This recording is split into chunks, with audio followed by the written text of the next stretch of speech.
আলহামদুলিল্লাহ, আল্লাহ পাকের দরবারে অসংখ্য অগণিত শুকরিয়া যে আল্লাহ পাক রব্বুল আলামিন আমাদেরকে 12তম খতমে তারাবিতে আজকে 12তম খতমে তারাবিতে আমরা উপস্থিত হওয়ার আল্লাহ তাআলা আমাদেরকে তৌফিক দান করেছেন। এই জন্য আমরা শুকরিয়া আদায় করি, বলে আলহামদুলিল্লাহ। আজকে 15 নম্বর পারা পড়া হবে সূরা বনী ইসরাইল এবং সূরাতুল কাহাফ। এই দুইটা সূরা পড়া হবে। সূরা বনী ইসরাইলের প্রথম আয়াতে আল্লাহ রাসূলকে যে আল্লাহ তাআলা মেরাজে নিয়ে গেছেন সেই দিকে আল্লাহ তাআলা ইঙ্গিত করেন, সুবহানাল্লাযী আসরা বিআবদিহি লাইলাম মিনাল মাসজিদিল হারাম ইলাল মাসজিদিল আকসাল্লাযী বারাকনা হাওলাহু লিনুরিয়াহু মিন আয়াতিনা ইন্নাহু হুয়াস সামিউল বাসীর।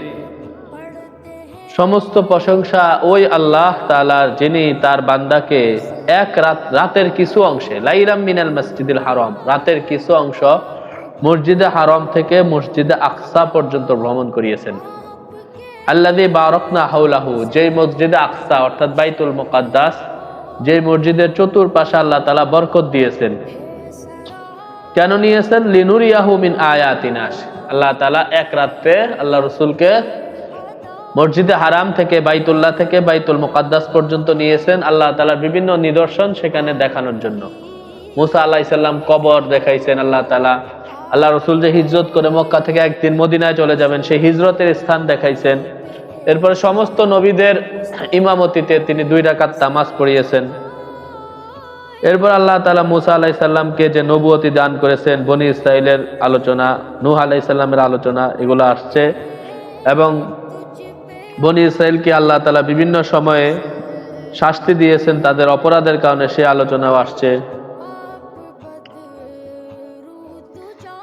সূরা বনী ইসরাইলের 14 নম্বর আয়াতে আছে, ওয়া কুল্লা ইনসানিন আলজামনাহু তায়রাহু ফি উনুকিহি, কাল কিয়ামতের মাঠে আমি প্রত্যেকের আমলনামা তার গলার মধ্যে ঝুলিয়ে দেব।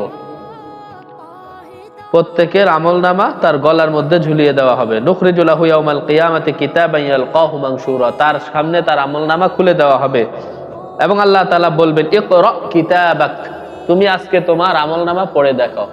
কাফা বিনাফসিকাল ইয়াউমা আলাইকা হাসিবা, তোমার হিসাব গ্রহণের জন্য আজকে তুমি যথেষ্ট। অর্থাৎ তখন প্রত্যেকে আরবি পড়তে পারবে। ওই কিতাবের আমলনামার উপরে লেখা থাকবে যে তুমি তোমার আমলনামা পড়ো, পড়ার পরে তুমি জান্নাতি নাকি জাহান্নামী এটা তুমি ডিসিশন নিতে পারবে। এরপর আল্লাহ তাআলা বলেন, ওমা কুন্না মুআযযিবিনা হাত্তা নাবআসা রাসূলা, আমি কোন সম্প্রদায়কে যতক্ষণ পর্যন্ত না রসুল প্রেরণ না করি ততক্ষণ পর্যন্ত আমি কোন সম্প্রদায়কে ধ্বংস করি না। রসুল প্রেরণের পরে রসুলের কথা যখন না মানে, রসুলের সাথে উল্টাপাল্টা আচরণ করে, রসুলকে নির্যাতন করে, তখনই আল্লাহ তাআলা বিভিন্ন সম্প্রদায়কে আযাব দিয়ে ধ্বংস করে দেন। এরপরে 18 নম্বর আয়াতে আছে, ওমান আরাদাল আখিরাতা ওয়া সাআলাহা সা'য়াহা ওয়া হুয়া মুমিনুন ফাউলাইকা কানা সা'য়ুহুম মাশকুরা, যে আখিরাত চায় সে আখিরাতের জন্য চেষ্টা করে, জান্নাত চায় সে জান্নাতের জন্য চেষ্টা করে। চেষ্টা কি? আল্লাহর হুকুম মানে বিভিন্ন ইবাদত বন্দেগীতে সে লিপ্ত থাকে। তো আল্লাহ বলেন, ফাউলাইকা কানা সা'য়ুহুম মাশকুরা, এই যে তারা চেষ্টা করতেছে আখিরাত লাভের জন্য, জান্নাত লাভের জন্য, নামাজ পড়তেছে, হারাম থেকে বেঁচে থাকতেছে, তাদের এই চেষ্টাটা আমার কাছে গৃহীত হবে, এটা ব্যর্থ যাবে না। দুনিয়া লাভের জন্য মানুষ চেষ্টা করে, একজনে ডাক্তার হওয়ার জন্য চেষ্টা করে, দেখা গেছে এসএসসি তো ভালো রেজাল্ট করছে, ইন্টারেও ভালো রেজাল্ট করছে, হঠাৎ কোনো একটা কারণে মারা যায়, পাগল হয়ে যায়, তার এই দুনিয়ার চেষ্টা সফলতার মুখ দেখতেও পারে, নাও দেখতে পারে। কিন্তু আল্লাহ তাআলা বলেন, আখিরাত পাওয়ার জন্য যারা চেষ্টা করবে তাদের চেষ্টা অবশ্যই গৃহীত হবে। একটা তালেবে ইলম হেফজখানায় ভর্তি হয়েছে, তার নিয়ত ছিল, তার পিতামাতার নিয়ত ছিল সে হাফেজ হবে, 10 পারা হেফজ করার পরে দেখা গেছে সে মারা গেছে। হাদিস শরীফের মধ্যে আসছে, তার কবরের মধ্যে একজন ফেরেশতা নিযুক্ত থাকবে, তাকে হাফেজ বানায়া কিয়ামতের মাঠে উঠানো হবে। তো আখিরাতের চেষ্টা কোনোটাই বিফলে যাবে না।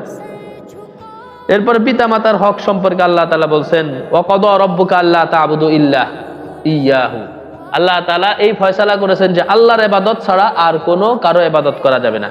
তো আল্লাহর ইবাদতের পরে আল্লাহ তাআলা বলছেন পিতামাতার কথা, ওয়াবিল ওয়ালিদাইনি ইহসানা, আর পিতামাতার সাথে সদ্ব্যবহার করবে। তারা যদি বার্ধক্যে উপনীত হয়, দুইজনই অথবা উভয়ে, ফালা তাকুল লাহুমা উফ, খবরদার কখনো তাদের কাজে বিরক্ত হয়ে তাদেরকে উফ শব্দ বলবে না। ওয়ালা তানহারহুমা, তাদেরকে ধমক দিবে না। ওয়াকুল লাহুমা কওলান কারীমা, এবং তাদের সাথে সুন্দর আচরণ করবে, সবসময় নরম ভাষায় কথা বলবে, এবং তোমার বিনয়ের বাহু তাদের জন্য বিছিয়ে দিবে। এগুলা হচ্ছে তাদের জীবন দশায় বার্ধক্যে উপনীত হওয়ার পরে একটু বেশি কেয়ার করতে হবে পিতামাতাকে।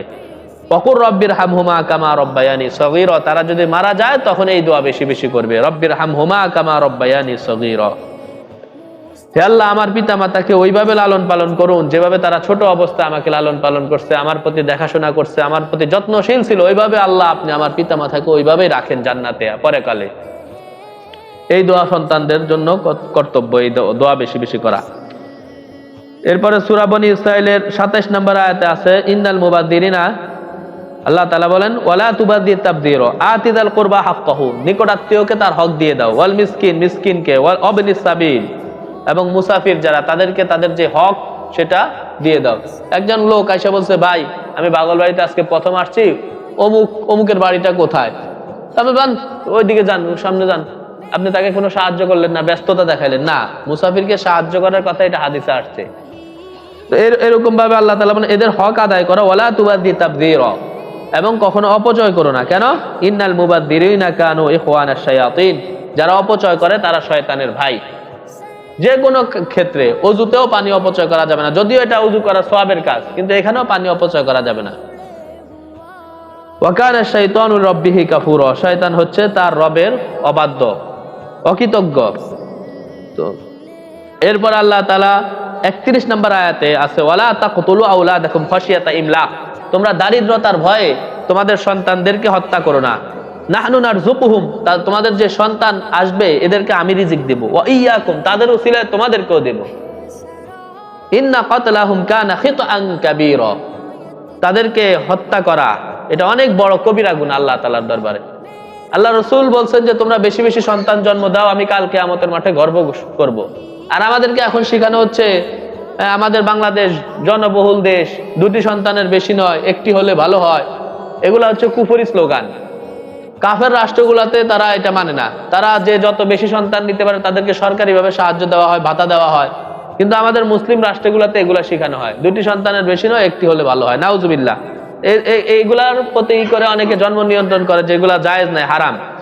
কিছু কিছু ক্ষেত্রে আলেমদের কাছ থেকে জেনে নিতে হবে। গণহারে যে 2 সন্তান নেওয়ার পরে যেটা আমরা করি, এটা সরাসরি কোরআনের আয়াতের বিরুদ্ধে। আল্লাহ তাআলা বলেছেন দারিদ্রতার ভয়ে তোমরা তোমাদের সন্তানদেরকে হত্যা করো না, তোমাদের সন্তানদেরকে আমি রিজিক দেব, এবং ওই সন্তানের উসিলায় তোমাদেরকেও দেব। এরপরের আয়াতে আল্লাহ তাআলা বলেছেন ওয়ালা তাকরাবুজ জিনা, জিনার তোমরা কাছেও যেও না। জিনা তো করবেই না, যে সমস্ত জিনিস এর কারণে মানুষ জিনার প্রতি উদ্বুদ্ধ হয় এর কাছেও যাবে না। ইন্নাহু কানা ফাহিশা, এটা ফাহিশা কাজ, ওয়াসা আসাবিলা, অনেক নিকৃষ্ট কাজ। অন্যায়ভাবে মানুষকে হত্যা করবে না, কারো উপর জুলুম করবে না, ইয়াতিমের মালের কাছে যাবে না। ওয়ালা তাকরাবু মালাল ইয়াতিমি ইল্লা বিল্লাতি হি আহসান, ভালো নিয়ত ছাড়া ইয়াতিমের মালের কাছেও যাবে না। ওয়াউফু বিল আহদি, তোমরা তোমাদের ওয়াদাকে পূরণ করো। অনেক সুন্দর সুন্দর কথাগুলো আজকে আসতেছে। ওয়ালা তাকফু মা লাইসা লাকা বিহি ইলম, যে বিষয়ে তোমার ইলম নাই ওই বিষয়ে কথা বলতে যেও না। একজন প্রশ্ন জিজ্ঞাসা করছে, এই যে জানাজা নামাজ ভুল হয়েছে, তো সবাই জিজ্ঞাসা করতেছে, আলেম আছে ওইখানে, আলেমকে জিজ্ঞাসা করতেছে। আমরা 2-3 জন গিয়ে ফতোয়া দিতেছে, না হয়ে গেছে হয়ে গেছে। না, যে বিষয়ে আমার ইলম নাই ওই বিষয়ে আল্লাহ তাআলা বলছেন ওই বিষয়ে কথা বলো না। তোমার হাত, কান, ইন্না সামা ওয়াল বাসারা ওয়াল ফুআদা, কান, চোখ, মুখ, অন্তর, এগুলা সব জিজ্ঞাসিত হবে। কুল্লু উলাইকা কানা আনহু মাসউলা। এরপর আল্লাহ তাআলা কোরআনের মাহাত্ম্য এবং কোরআনের মতো আরেকটা গ্রন্থ কেউ বানাইতে পারবে না এগুলা তুলে ধরছেন। কাফেরদের অসার কিছু দাবি ছিল, তারা বলতো যে আল্লাহকে সামনাসামনি নিয়ে আসো, তুমি যে আযাব আনতে পারবা সেগুলা নিয়ে আসো। এগুলা আল্লাহ তাআলা বলছেন যে তাদের এইসব অসার দাবি, তাদের ইতিপূর্বে যে সমস্ত কাফের ছিল তারাও এগুলা দাবি করছে, দাবি করতো, কিন্তু পরবর্তীতে তাদের দাবি অনুযায়ী যদি কিছু আল্লাহ রাসূল মুজিজা দেখাইতেন তারা ঈমান আনতো না। 70 নম্বর আয়াত আল্লাহ তাআলা বলেন ওয়ালাকাদ কাররামনা বানি আদমা, আমি বনি আদমকে সম্মানিত করেছি। আল্লাহ তাআলা সৃষ্টির মধ্যে সবচেয়ে সম্মান দান করছেন বনি আদমকে। 81 নম্বর আয়াত আছে সূরা বনী ইসরাঈল ওয়াকুল জাআল হক ওয়া যাহাকাল বাতিল, আপনি বলে দেন সত্য অবশ্যই বিজয় লাভ করবে আর বাতিল একদিন না একদিন অবশ্যই ধ্বংস হয়ে যাবে। ইন্নাল বাতিলা কানা যাহুকা, বাতিল কখনোই স্থায়ী হবে না। যদিও চতুর্দিকে দেখা গেছে বাতিল এক সময় মাথা চাড়া দিয়ে ওঠে, কিন্তু চূড়ান্ত বিজয়, এটা কোরআনের ঘোষণা। হকপন্থী যারা আছে, চূড়ান্ত বিজয়ের হাসি হকপন্থীরাই হাসবে। এরপর আল্লাহ রসুলকে আল্লাহ তাআলা বলছেন অমিনাল লাইলি ফাতাহাজ্জাদ বিহি নাফিলাতাল লাক, দিনে তো 5 ওয়াক্ত নামাজ পড়েনি, রাত্রে আপনি উঠে তাহাজ্জুদ পড়বেন, এটা আপনার জন্য অতিরিক্ত। অর্থাৎ দিনের আল্লাহ রসুলের জন্য 6 ওয়াক্ত ফরজ ছিল, আমাদের জন্য 5 ওয়াক্ত। আল্লাহ রসুলের জন্য তাহাজ্জুদ নামাজ ফরজ ছিল, আমাদের জন্য সুন্নত। সূরা বনী ইসরাইলের মধ্যে আরেক আয়াত আছে যে মানুষ এত কৃপণ, মানুষের ভিতরে কৃপণতার স্বভাব এমন যে আল্লাহ তাআলার ধন ভান্ডারের মালিকও যদি মানুষ হয়ে যায়, তারপরেও ওই কৃপণতাই সে করবে।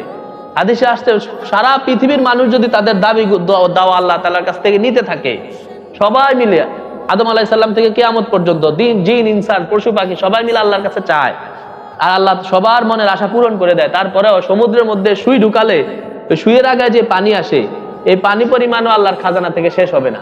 আল্লাহ তাআলা এরকম বিশাল সম্পদের মালিক, খাজানার মালিক। বলছে এই খাজানার মালিক যদি মানুষ হয়ে যায়, তারপরেও মানুষ কৃপণতা করবে। এরকম কৃপণতার স্বভাব তাদের ভিতরে আছে। আজকে একটি সেজদার আয়াত আছে 11 নম্বর রাকাতে।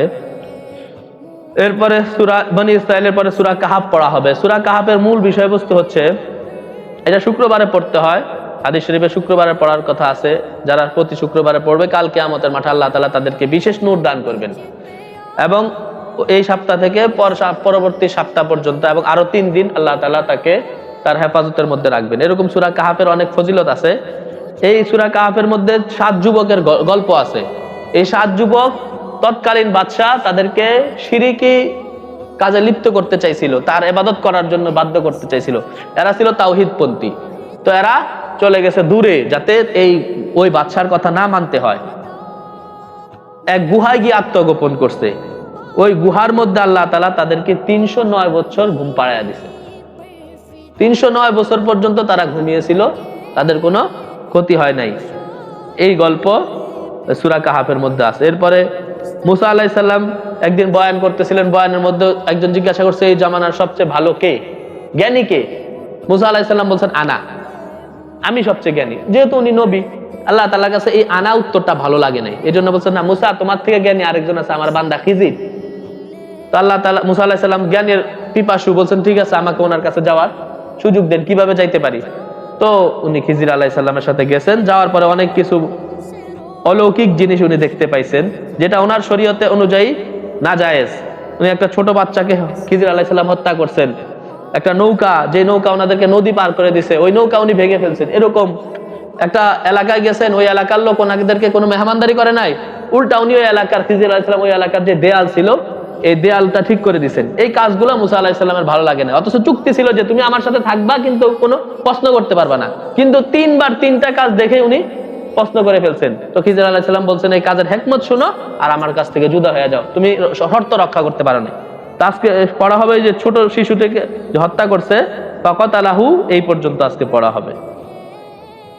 যে আলোচনা করা হলো, আল্লাহ তাআলা আমাদেরকে সেগুলো বোঝার এবং সে অনুযায়ী আমল করার তৌফিক দান করুন।